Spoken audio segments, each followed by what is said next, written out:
Hey guys, tonight we follow the trail of golden wheat back to a time when God still walked the fields and bread wasn't just something you mindlessly toast at 2 a.m.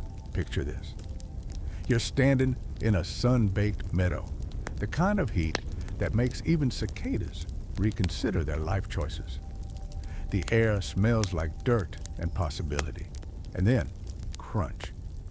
You've just stepped on the first human mistake, wild weed. It's sharp, it's stubborn, and if you try to eat it raw, you'll be picking husks from your teeth for weeks.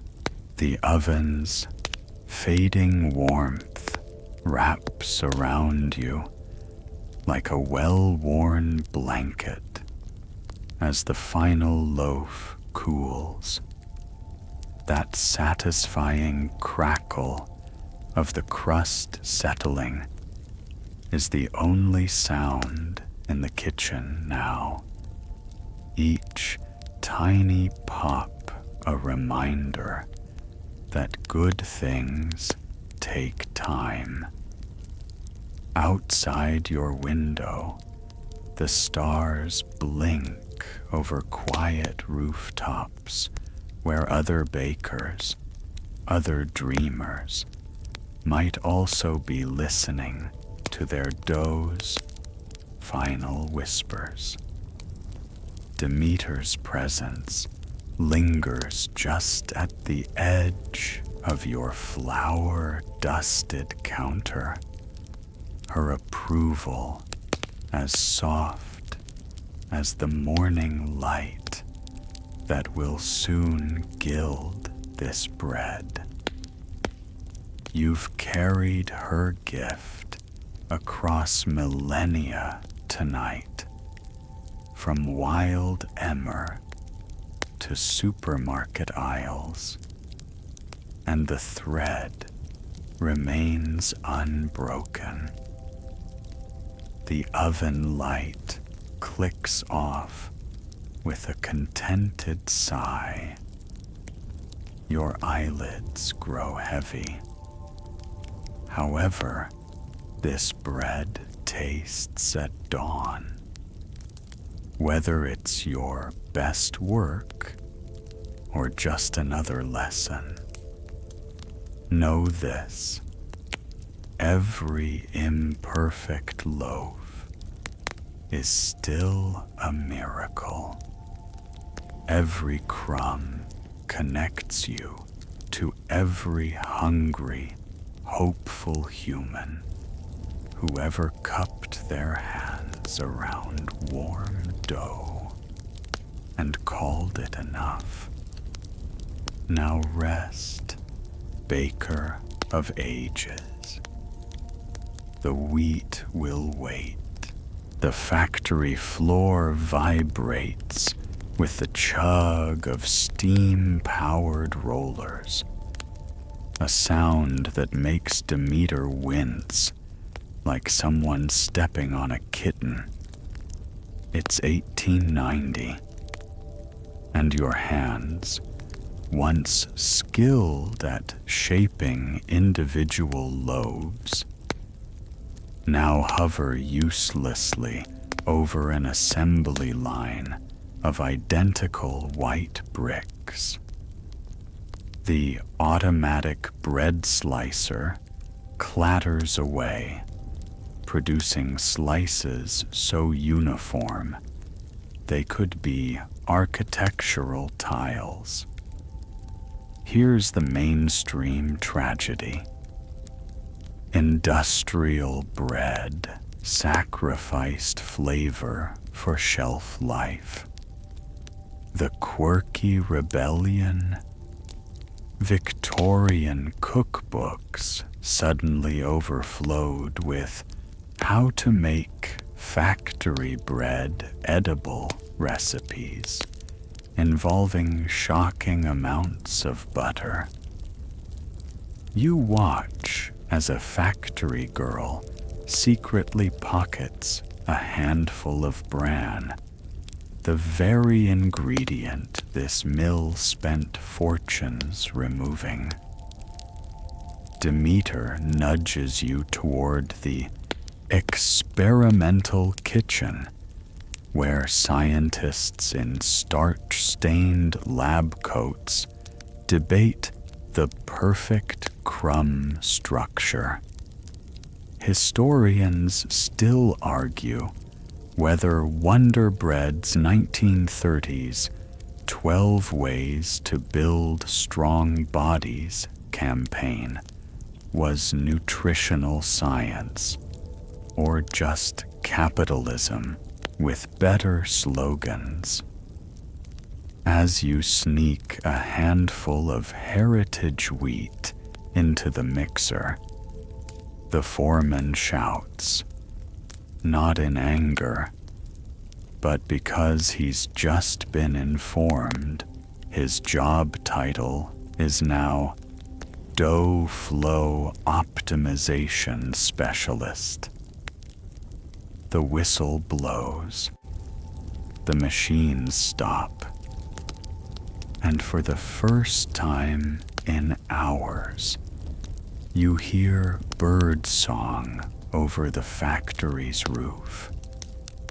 Progress, it seems, tastes suspiciously like air. The fluorescent supermarket lights hum like an electronic lullaby as Demeter, now in disturbingly accurate soccer mom disguise, glares at a plastic-wrapped loaf labeled Enriched Artisan-Style Bread TM. She pokes it.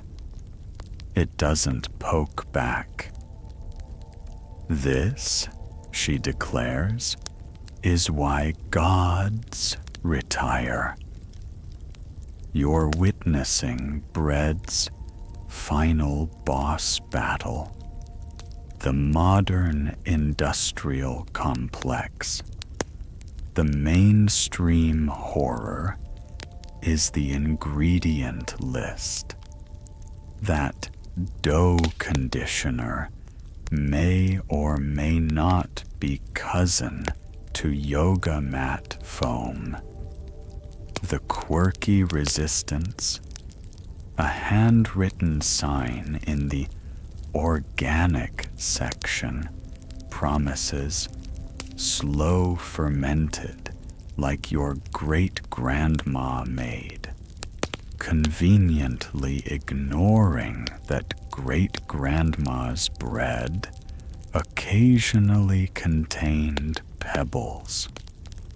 Historians still argue whether the 21st century sourdough craze represents culinary revival or just millennials' desperate search for meaning. As you explain pre-ferments to a teenager who thinks Polish is a Eastern European country, Demeter disappears down the baking aisle. She returns with a single packet of yeast, the same strain the label boasts, used by pioneers. The circle, it seems, is both vicious and round. At checkout, the cashier eyes your selection: supermarket loaf, heritage flour, and that suspiciously warm jar of starter in your pocket.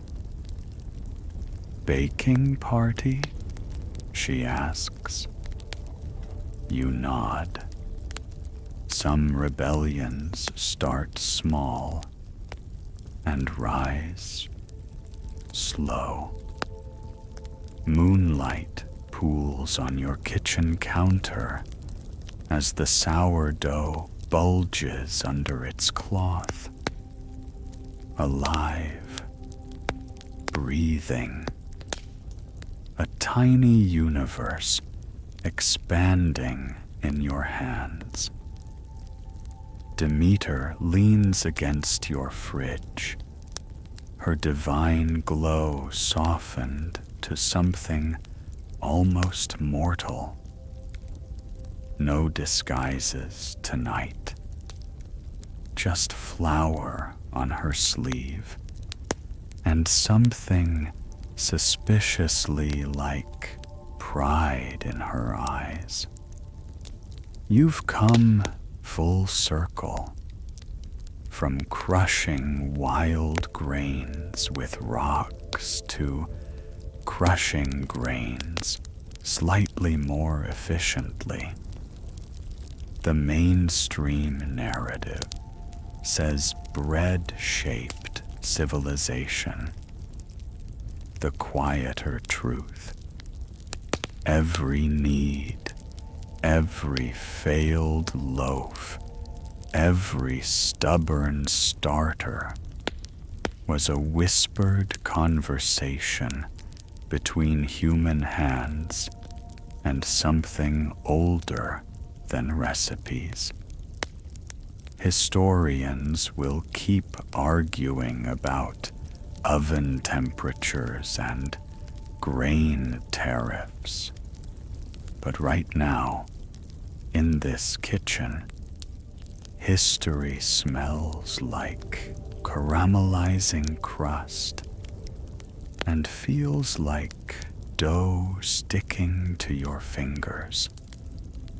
Demeter presses one golden finger to the rising loaf.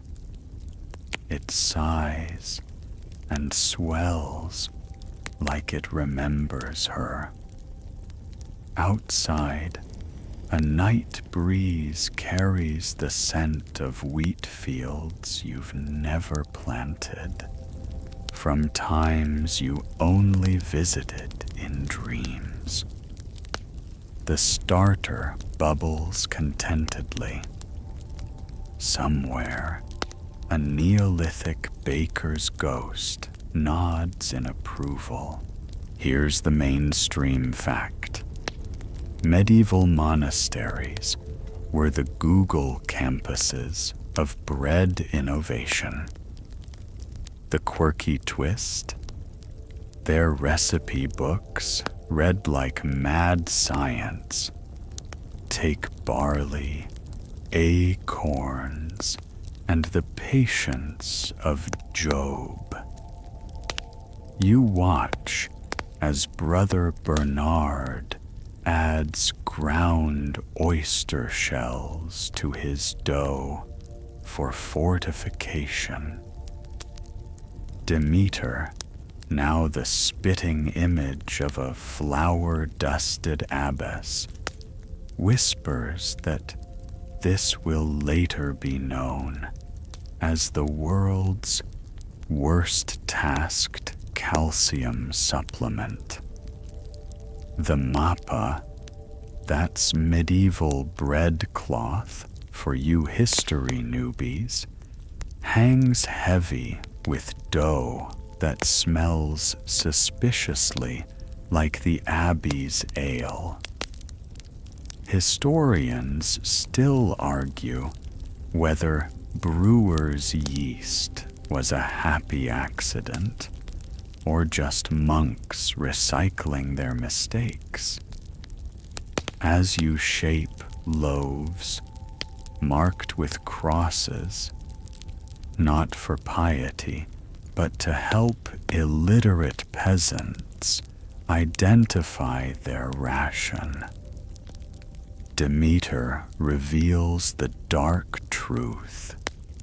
Those beautifully illustrated Last Supper paintings. The bread's always white because artists refused to depict the peasant brown loaves everyone actually ate. When the abbot samples your first attempt, his smile suggests either divine grace or early stage tooth decay from all that honeyed communion bread. The stench hits you before the sight does. London's 1665 air hangs thick with plague, lavender warding posies, and the unmistakable reek of desperate baking experiments. Demeter's latest disguise? A plague doctor's beaked mask stuffed with flour sacks. Bakers never get sick, she lies cheerfully as you gape at the quarantine bread being delivered via 10-foot poles. Here's the mainstream tragedy. When the Black Death emptied cities, surviving bakers became overnight celebrities. The quirky survival tactic? People believed famine bread made with ground bones could ward off disease. Spoiler: it couldn't. Your fingers itch to correct the baker adding powdered unicorn horn, actually narwhal tusk, to his dough. But Demeter stops you. Let them have magic, she sighs. Historians still argue whether the Great Fire of London really improved bread safety by burning down rat-infested bakeries. As you knead dough flecked with questionable herbs, a child's voice pipes up. Mum says your bread smells like Grandpa's plague tonic. Demeter wordlessly slides the family an extra loaf. Some consolations can't be measured in flour weight. The church bells toll another death as your sourdough starter bubbles obliviously.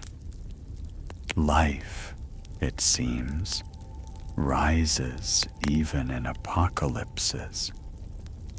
The ship's hold reeks of damp flour and homesickness as you brace against another Atlantic swell. Demeter, now dressed as a seasick settler, gestures to your most precious cargo, a crock of sourdough starter nicknamed the Old Testament for its biblical resilience. Colonial bread is a high-stakes game. Lose your starter? You're eating rockahominy, burnt corn muck, until the next supply ship. The quirky survival record shows some starters traveled farther than their owners. One crossed the Oregon Trail in a pioneer's bonnet box. Your own jar has become the ship's mascot. Sailors take turns feeding it with flour stolen from their rations. Historians still argue whether the Mayflower's famously terrible bread caused malnutrition or just really creative swearing. As you demonstrate proper starter care to wide-eyed passengers, Demeter whispers the real reason Puritans called it manna, because, like the biblical version, this too might vanish without warning. When a storm cracks your crock, the entire ship mobilizes to save the culture. A cobbler donates his last waxed thread for repairs. It's the 17th century's version of crowdfunding, and it works. The starter lives, the ship rolls on, and somewhere in the future, San Francisco sourdough is about to get its origin story. The Nile's morning mist clings to your arms as you lug baskets of bread toward the temple complex. Each step making the gold leaf flake off your lotus loaves like dandruff from a nervous scribe. Priests in leopard skin robes inspect your work with the cheerful scrutiny of tax auditors. One pokes a loaf and mutters about suboptimal rise.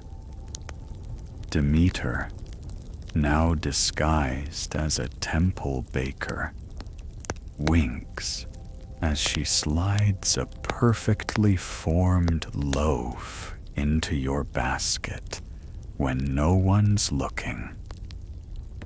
You're about to learn why Egyptian bread was the Bitcoin of the ancient world. Workers building pyramids got paid in loaves, 3 a day for skilled laborers, 5 for foremen who didn't report injuries. The mainstream record shows this system worked surprisingly well. The quirky reality? Archaeologists found payroll tablets with complaints like bread too gritty and my wife says your sourdough starter is weak. Some things transcend millennia. A priest demonstrates the official bread testing ritual, crumbling it into beer to make busa, the ancient world's most practical cocktail. Historians still argue whether this was religious practice or just an excuse to day drink. When your gilded loaf dissolves into his chalice with suspicious speed, Demeter whispers the truth. Temple mice have been nibbling your offerings night. The gods, it seems, prefer their bread without rodent tooth marks. As the festival drums begin, you spot a familiar shape. Your lopsided loaf has been placed prominently before a statue of Osiris. Either this is divine forgiveness, or the priests have a wicked sense of humor. The market square buzzes with a sound you've come to dread. The rhythmic clang of a Roman official's ladle against his bronze grain measure. You're back in your own time now, or rather, Demeter has dragged you forward 8 centuries to witness bread's dark political turn. The Anana officer eyes your baker's hands like a tax collector spotting undeclared income. Rome runs on bread.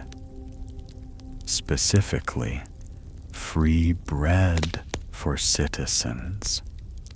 A populist policy that keeps the masses too busy chewing to revolt. The quirky historical footnote: bakers were legally forbidden from leaving the profession, making yours the first essential worker gig economy. Your new mark of shame. Flour dust permanently ground into your fingerprints like edible prison tattoos. Demeter materializes beside you, now dressed as a world-weary pister. That's baker/mill/hostage to you. She nods toward the massive communal ovens where your Egyptian single-batch artistry has been replaced by industrial-scale production. Meet Panis Quadratus, she says, pointing to the pre-scored loaves that look suspiciously like modern sourdough. Historians still argue whether those grooves were for portion control, decoration, or to help Romans pretend their daily bread wasn't half sawdust. A commotion erupts as a senator's slave demands the good flour. The officer shrugs and points to you. In this moment, you understand why Roman bakers worshipped Fornax, goddess of ovens, not for her blessings, but because even deities deserve someone to curse when the grain dole runs short. The monastery's pre-dawn bell jars you awake. Apparently, monks take, "Give us this day our daily bread," very literally. Your hands still smell like Roman grain dole, but Demeter has deposited you squarely in the 9th century, where Benedictine brothers are revolutionizing carbs with alarming enthusiasm. You've accidentally become Neolithic Uber Eats.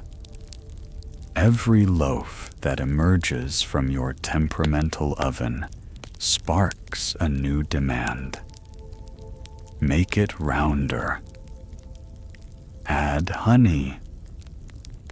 Can you shape it like my missing sheep? The mainstream historical record shows this is how bread taxation began. But the quirky truth lies in the crumbs. Archaeologists found 5,000-year-old bread molds shaped like animals, proving our ancestors cared about food aesthetics long before Instagram. Demeter slips you a handful of poppy seeds with a wink. Historians still argue whether ancient bakers used them for flavor or their other properties. But within minutes, your village is happily chewing on what might be history's first edible mood stabilizer. A child giggles at the cloud of flour in your hair, while an elder solemnly declares this the best bread since the last flood. As stars appear, you notice Demeter kneading dough with river water, water that shimmers just slightly too gold to be natural. The dough rises suspiciously fast. Some lessons, it seems, require divine intervention. The village children have started calling you Dough Whisperer, which is only slightly better than their original nickname, Flower Face. Your once simple fire pit has evolved into a communal bakery, complete with a growing line of villagers clutching baskets of grain, dried fruits, and questionable herbs they swear will improve the texture. Demeter observes from the shade, occasionally flicking a bit of divine inspiration your way when your shaping technique gets particularly tragic. Tonight's experiment: honey and fig loaves inspired by wall paintings you saw in a Minoan trader's scroll. The process is delightfully chaotic. Someone's toddler keeps stealing figs. The village elder insists on blessing each batch with a ram's horn for fluffiness. And your attempt at decorative scoring ends up looking suspiciously like a grumpy goat. Historians still argue whether these early sweet breads were ritual offerings or just ancient dessert cravings. But the sticky fingerprints on your clay tablets suggest the latter. Demeter casually reveals the golden ratio, not the mathematical kind, but the baker's secret. 1 part patience, 2 parts watching the horizon. As you knead, she points out how the dough's surface catches the fading light, like the Aegean at dusk. The poetic moment is ruined when your latest loaf emerges lopsided, earning a snort from the village potter. But here's the quirky truth archaeologists love. Those failed loaves were often repurposed as early pizza crusts. Broken pieces found in ruins show toppings of cheese, olives, and whatever meat wasn't actively escaping. Some things never change. A royal messenger arrives, his linen kilt suspiciously unstained by road dust. Clearly a man who's never carried his own provisions.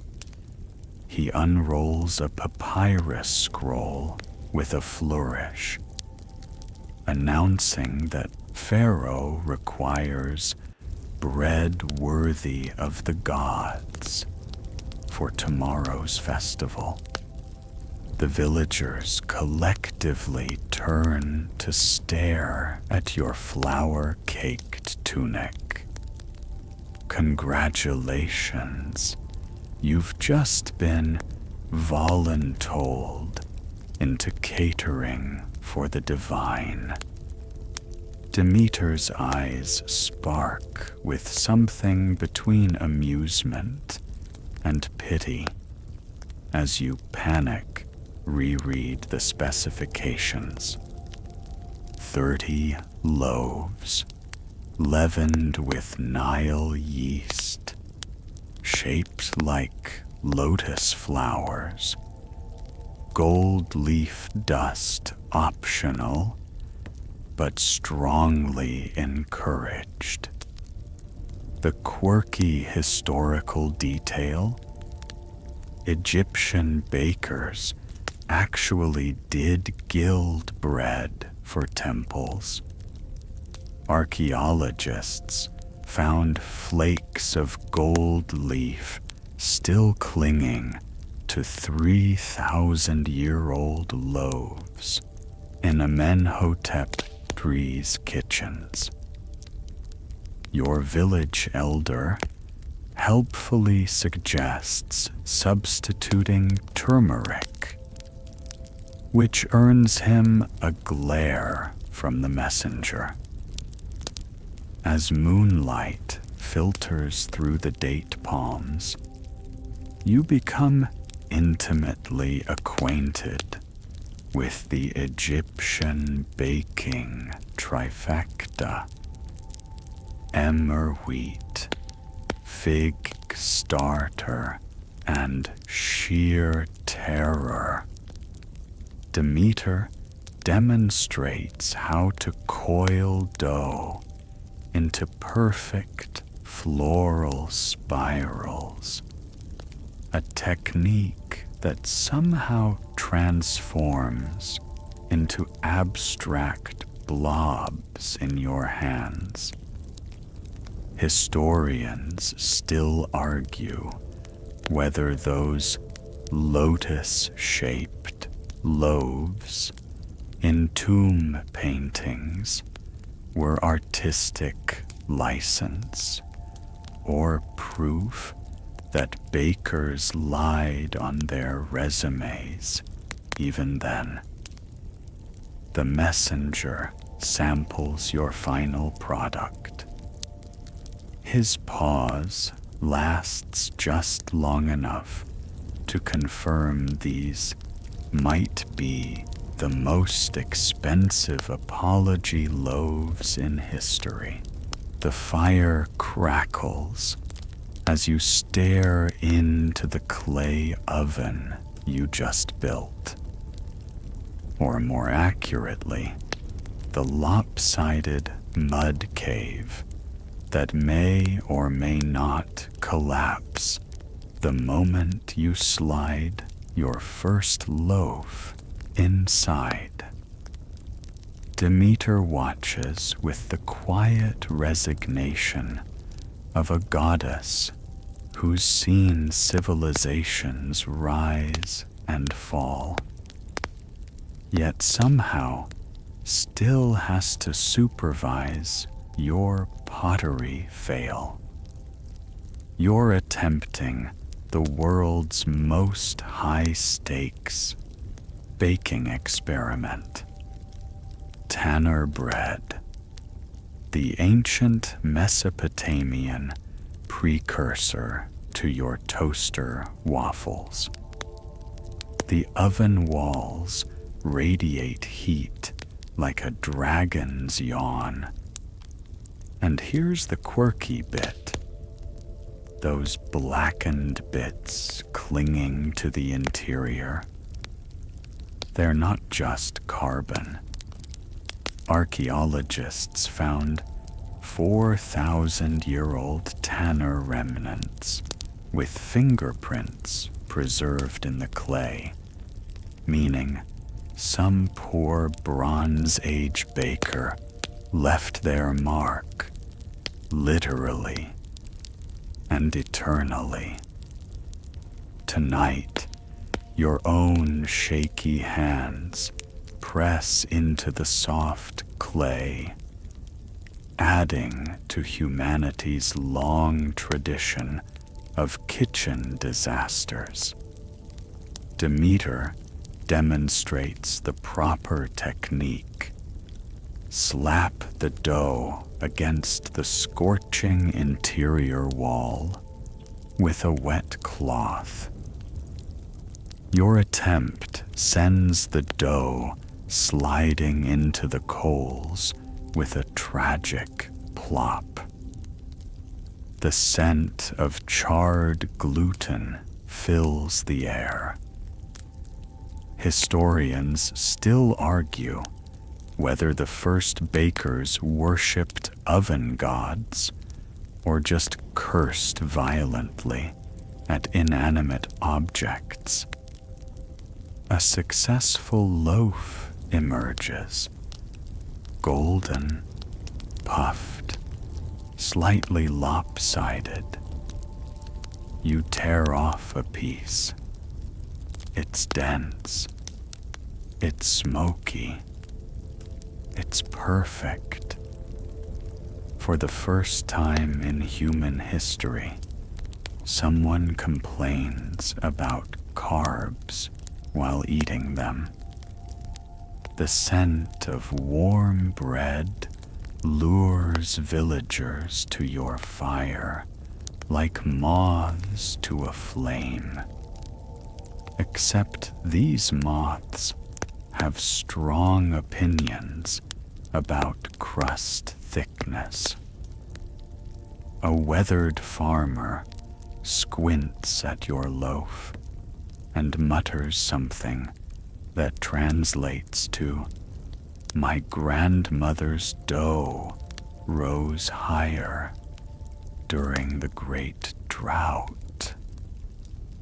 Demeter, now fully leaning into her mortal disguise, beams with the quiet pride of someone who knows she's about to revolutionize their entire diet.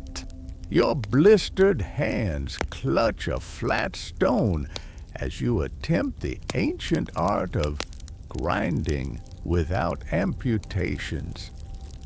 The wheat kernels taunt you, skittering away like over-caffeinated beetles every time you apply pressure. Demeter, still in her incognito peasant disguise, sighs and wordlessly places a larger, flatter stone atop yours. Roll, don't murder, her eyebrow twitch suggests. This is how you meet the saddle quern, the Paleolithic ancestor to your $400 KitchenAid mixer. The motion is hypnotic. Push, pull, rotate, push, pull. Try not to zone out and grind your own fingers into the mix. The rhythmic scraping blends with cicada songs until you've produced about a tablespoon of coarse beige dust. It looks like sand from a particularly sad beach. Here's the mainstream fact. This miserable process was women's work for 90% of history. The quirky twist? Some Neolithic querns still have tiny doodles etched into them. Early proof that even our ancestors procrastinated. Archaeologists debate whether that squiggle is a grain goddess or someone's failed attempt at drawing their goat. Demeter nudges your pathetic flower pile toward a clay bowl.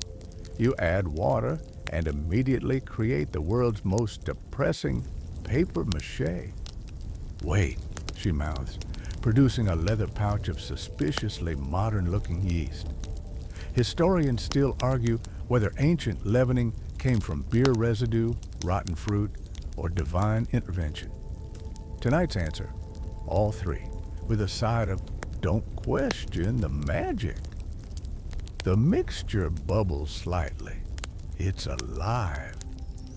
You're equal parts fascinated and terrified. Somewhere, a single-celled organism becomes humanity's most influential roommate. A hot breeze carries the scent of dry earth as you notice something. The fallen grains scatter in neat lines where you've trampled them. It's the world's first accidental farming technique. Step, crush, repeat. Congratulations! You've just invented agriculture through sheer incompetence.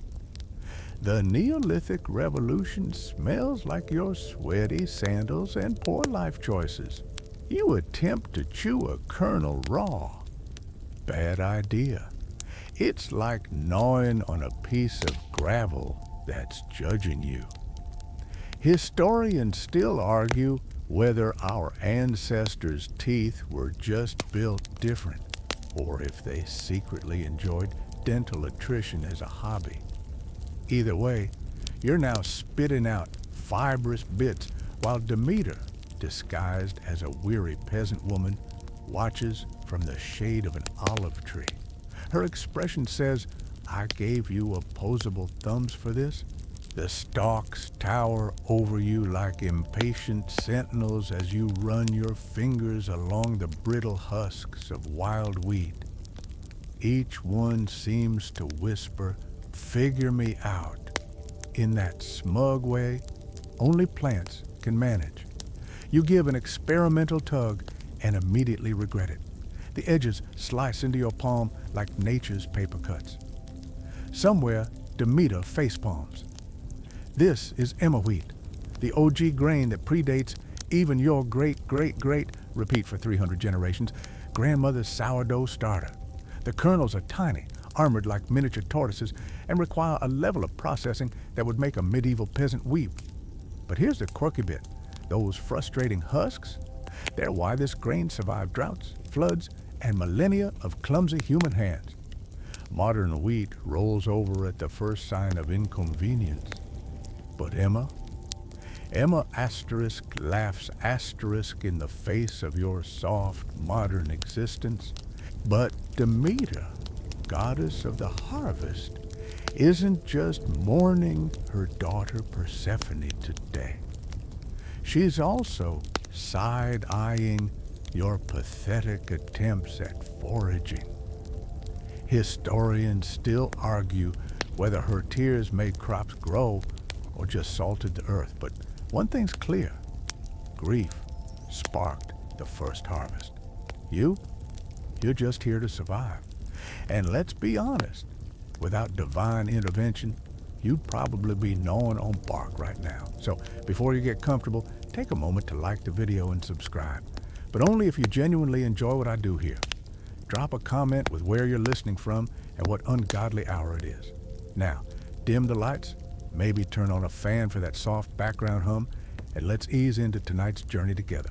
The wheat sways, Demeter sighs, and you're about to learn that hunger is the real mother of invention.